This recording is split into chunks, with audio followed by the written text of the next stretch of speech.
Hey YouTube, first I'd like to thank you for the warm welcome I've received, and also thanks to the committed Jehovah's Witnesses that have contacted me. I welcome it, and this video is for you. I know I'm not part of your organisation any longer, but the truth is the truth, and your own organisation will use worldly voices to support a point. Being a Jehovah's Witness is so very hard. You have to be strong.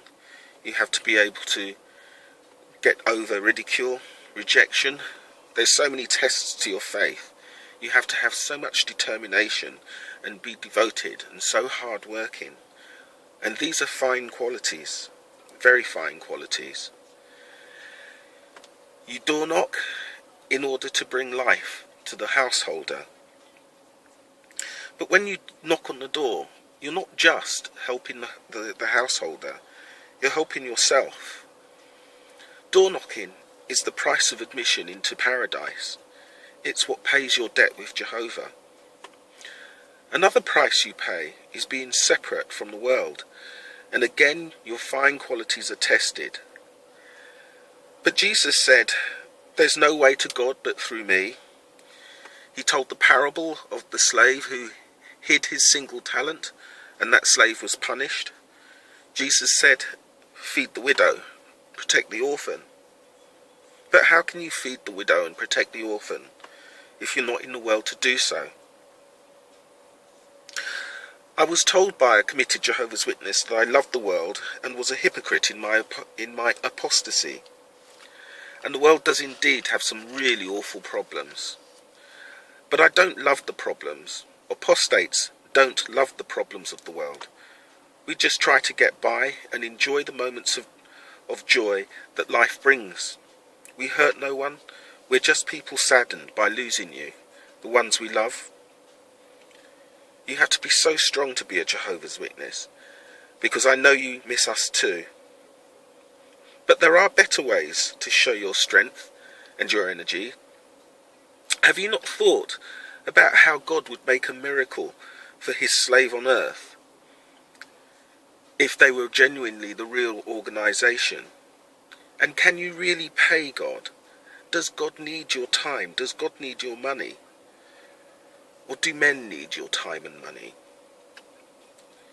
If God wished, wouldn't his slave on earth be financially supported by him and not the widows, not the orphans, and not the sheep? Wouldn't God make financial manna for his organisation on earth? Last year you gave to the organisation millions of hours. You gave millions of hours to God. But can you pay him? And does he not see your heart? Isn't your heart condition what pays God? Last year you gave $1,000 million. Does God need that? Or could the widow and the orphan do with it more? Just think, 1/3 of your donations could help your town, or 1/3 of the millions of hours you give would serve to really improve your town, helping the widow that Jesus instructed.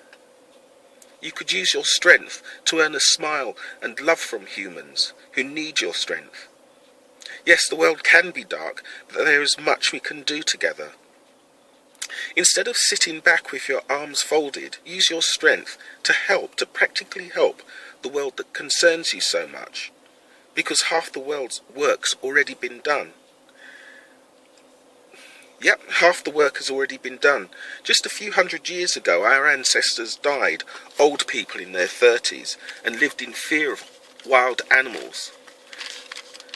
And we fixed that. We used to stone each other or burn women for being witches. Humans fixed that. Humans ended slavery. We fixed it. You say there are more earthquakes and wars, but if you do your research, check your history, the number of quakes is just the same, and the number of wars and those that get hurt in it has come down. And you can help the world fix that if you use your strength. The only thing that has changed is that whatever happens now in the world is known throughout it instantly. Nothing is different. People are the same. It's just the technology. In the biblical times with the Battle of Jericho, for example, don't you think Joshua would have just bombed the place and left it as dust if he could? Nothing has changed. People will always squabble. It's who we are. We're doing it now because you don't recognise that we're trying to help, and we're frustrated that you can't hear us, and it's just going round and round. And people squabbling doesn't count for prophecy. I may as well prophesy that my cat will need a cuddle next time I see her. So if Jehovah's Day is so close, wouldn't it be obvious? Even in biblical days, there were concerns over political and economic stability, and they had it much worse than we do. If God was coming, wouldn't he make it obvious like in the Bible days? Wouldn't he show himself as he does in the Bible?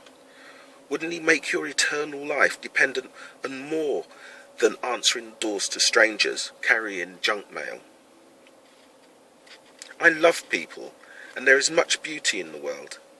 The beauty of nature, the beauty of my daughter when she smiles, the beauty of love and the human form. There is beauty when a family stays together in love. Jesus said, protect the widow, feed the fatherless child. But your leaders have made me fatherless and motherless, and they've made many other people suffer the same kind of fate. But there is still much love in the world, but there is a lot to fix, and you have already shown the strength and commitment and energy and drive to work so hard. And maybe Jehovah wouldn't need to come if we fix our own problems.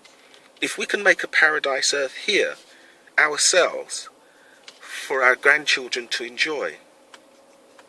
Because how can paradise be paradise if you have to clear the corpses of those you gave birth to, or deal with the decomposing bodies of your sister or your mother or your brother or your family, simply because they couldn't believe the same things that you did?